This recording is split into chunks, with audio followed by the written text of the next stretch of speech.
Ano mo lira? Ikaw yung naman. Ha? Namatay pa anak niya, no? Ina. Hindi ko alam. Diba? Namatay si CDK. Oo. Sige na yung nakataon eh. Okay.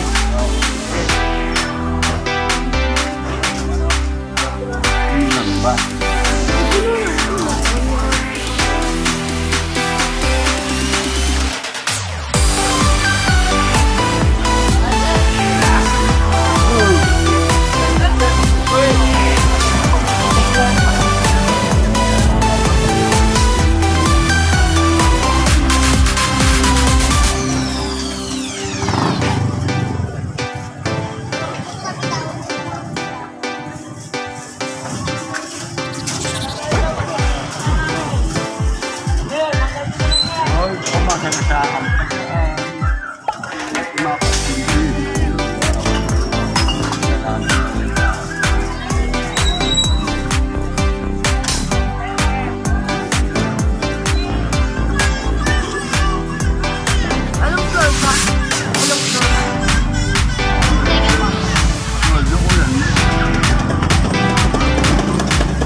Teka na ba sa inyo?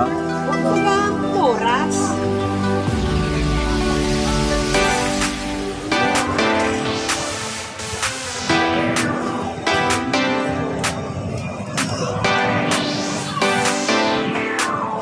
Ano yung picture?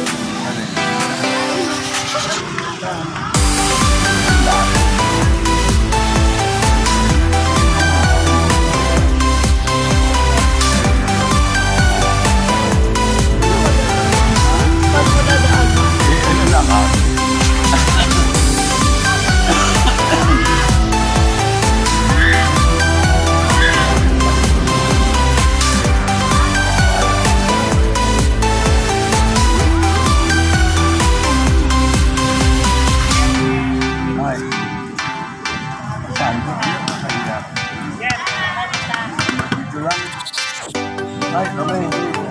Kami ang katamba niya.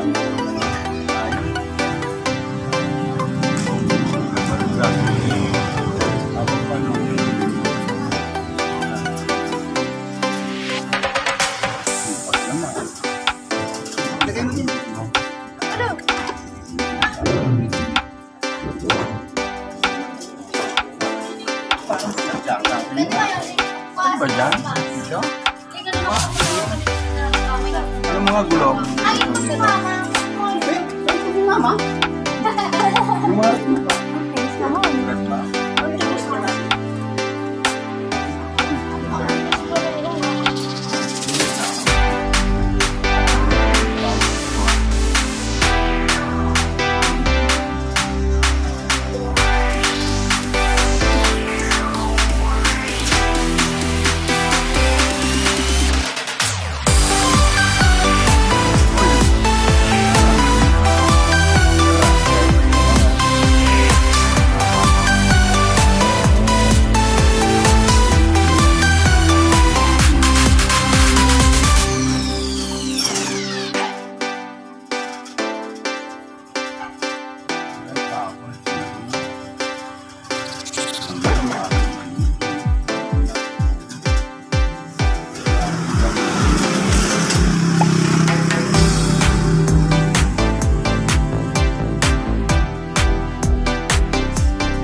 lang.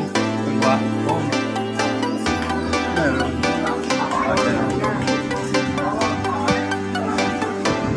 Boss, Ha? Meron eh. Paano may nakakaan?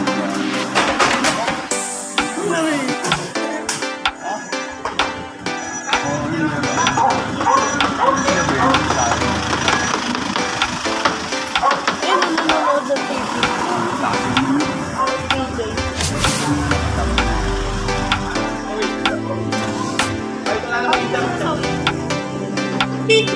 Wala. Hoy! Dalawa.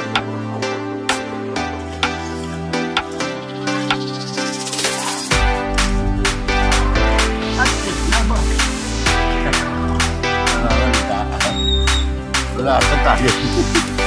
Wala, tatama na.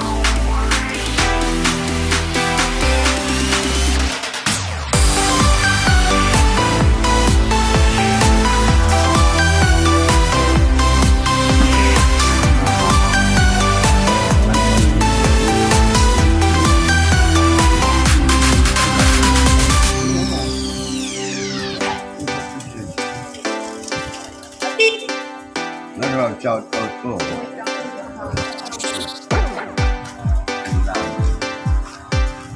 Hello.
Nakatapos lang ng training. Gulay? Sino ko na nila? Nakatapos lang ng training niya. Puro ano na naman. Sulit ka naman.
Joke lang.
Sana doon nakaharap. Pag ano, dito kayo. Pag ano, kalawa. Hindi siya tatagpunan. Dapat doon kayo nakalagay. So, ano, doon kayo nakaharap ng liwanag. Yan na kami. Kapitan ba yun?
Bodyguard. Hindi rin.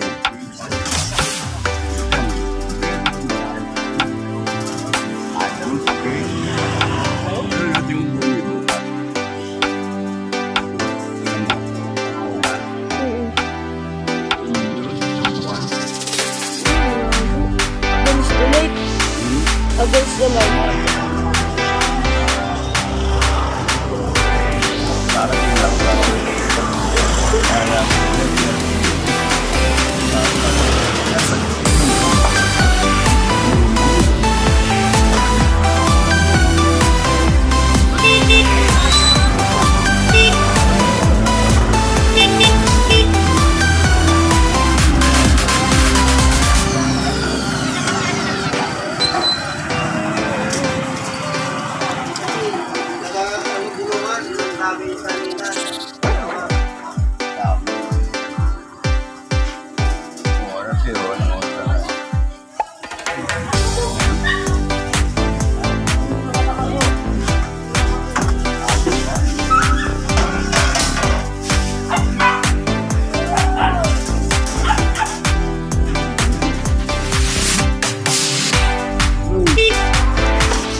Yun o.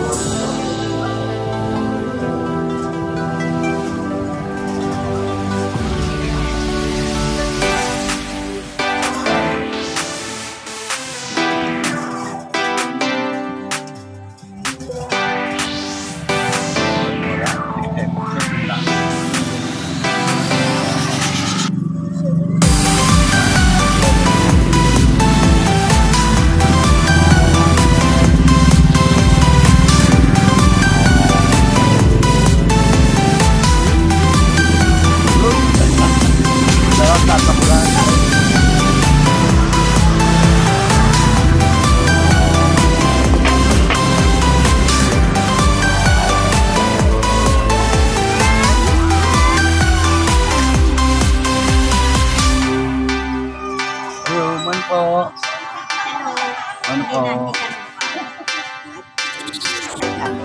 Yung tatakulan. Matagaling tatagulan. Wala, bless ka doon. Bless pa. Apo ko.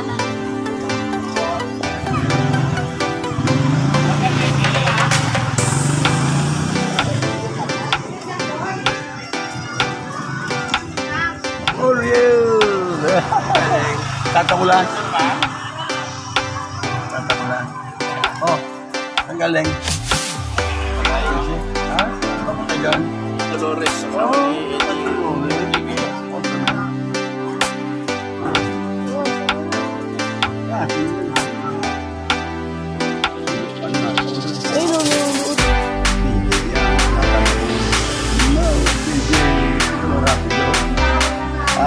Hindi, anino.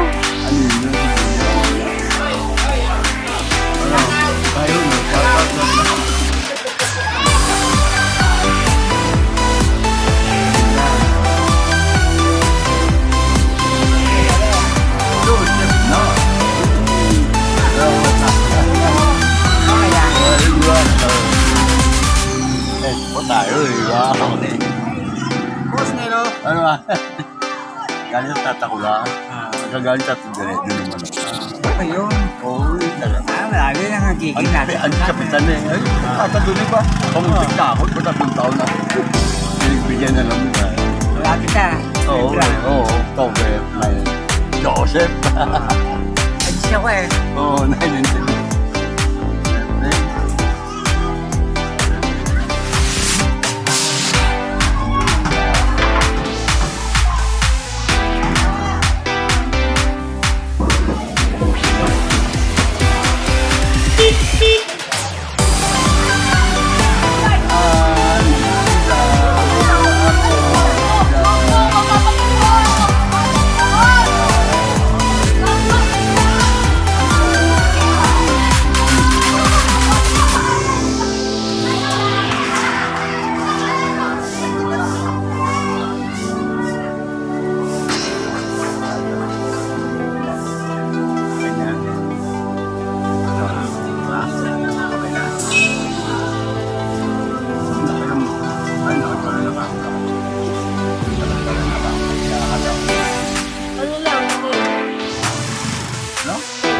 May 23.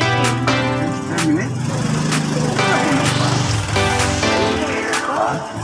Wala naman ito.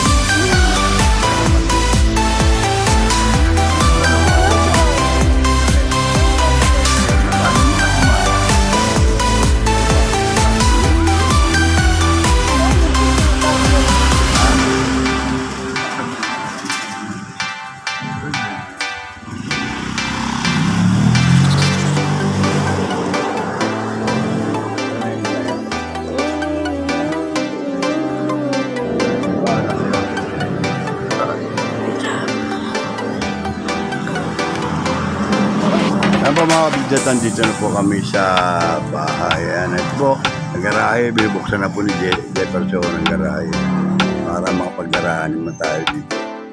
At galing po kami Santa Claus. Ayan po, oras dito. Kaya dito.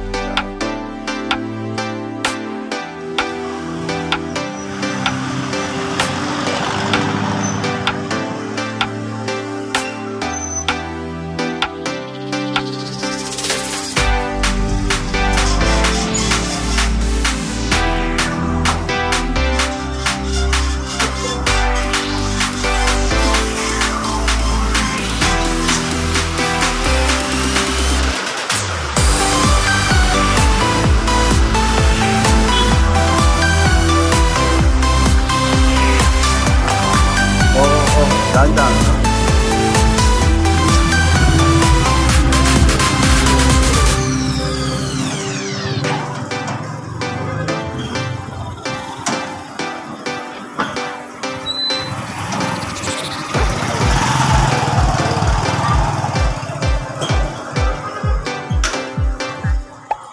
Parang malambot na naman. Ano ba? Opo.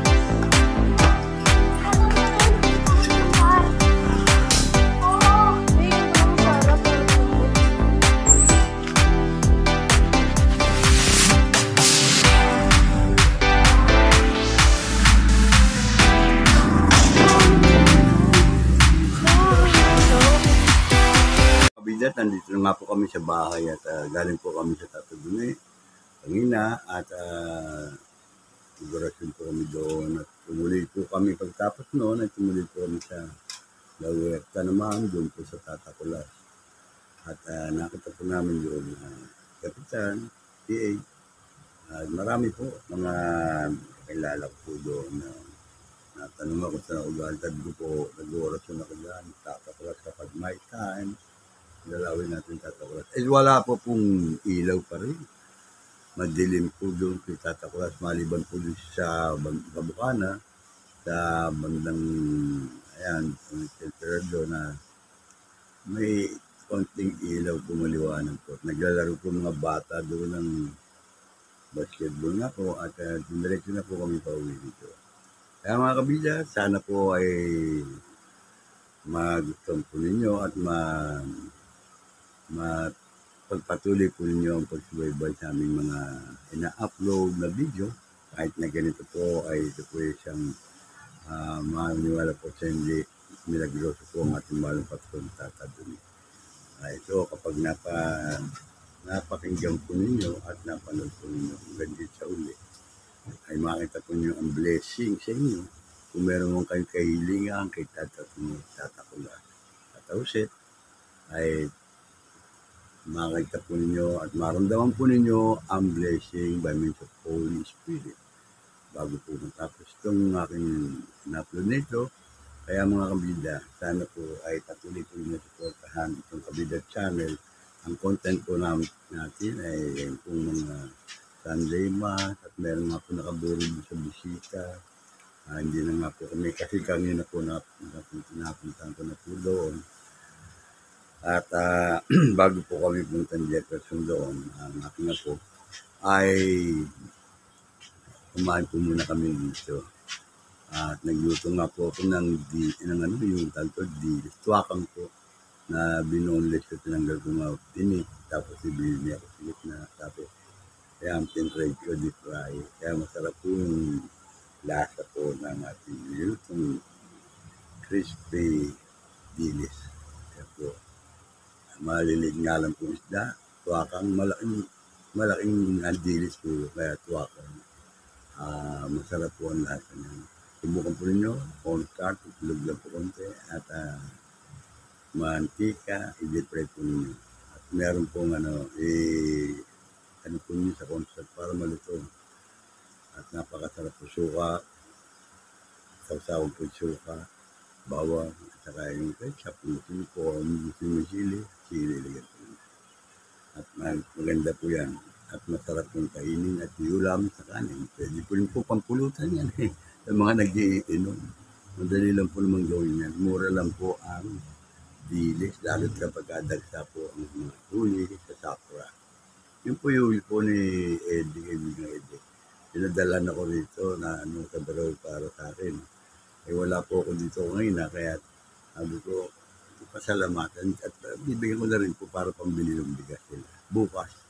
Kasi wala po Paglabas ko kanina ay wala pa po sila na hindi sila lumabas.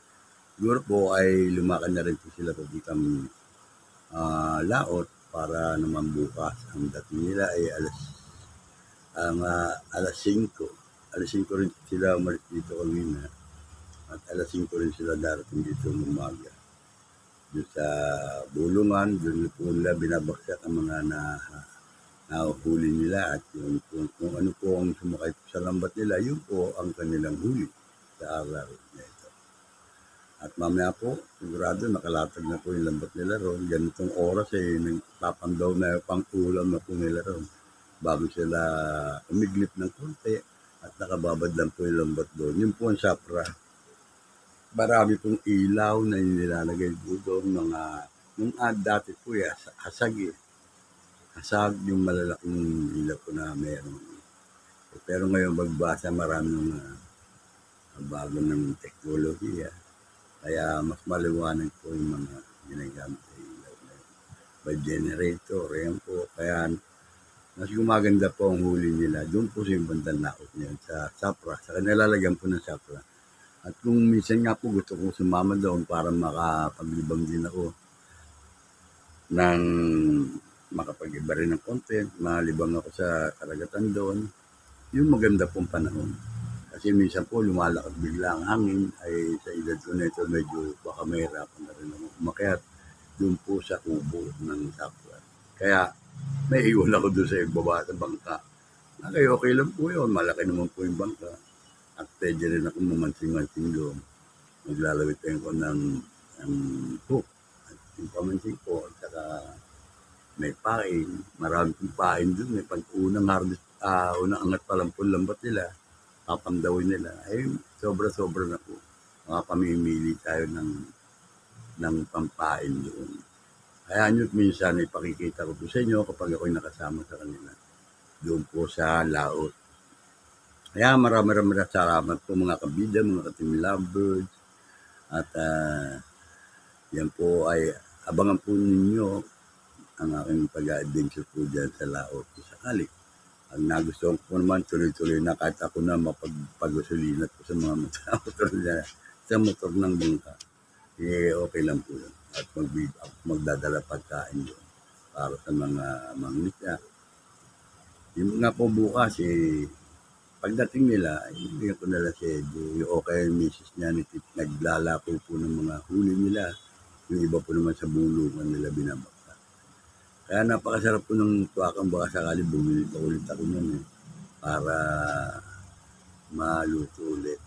Kasi masarap po Pag lalo maganda pagkaka-fried ninyo, pagkakalinis, malinis naman, tatanggalin lahat ng ulo, tapos dito ka, ayan.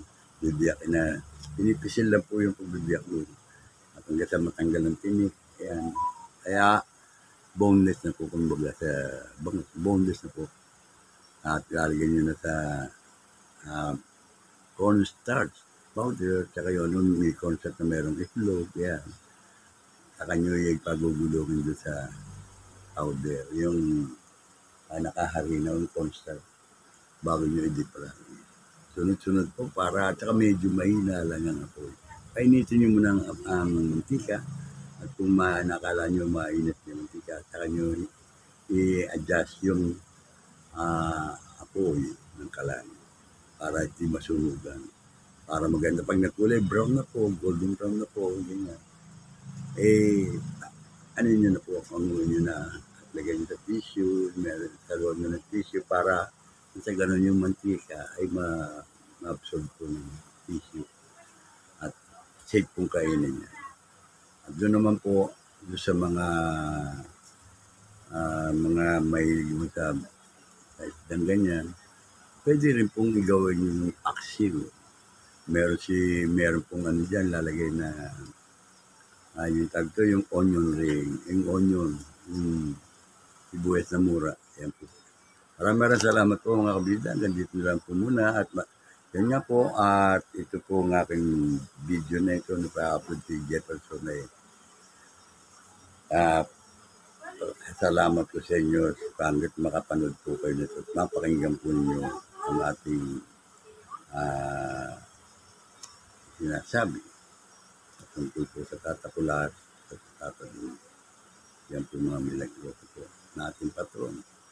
Sa lahat ng ating Panginoon Jesus. Ito po ang kuya nilulot nyo. Kabida.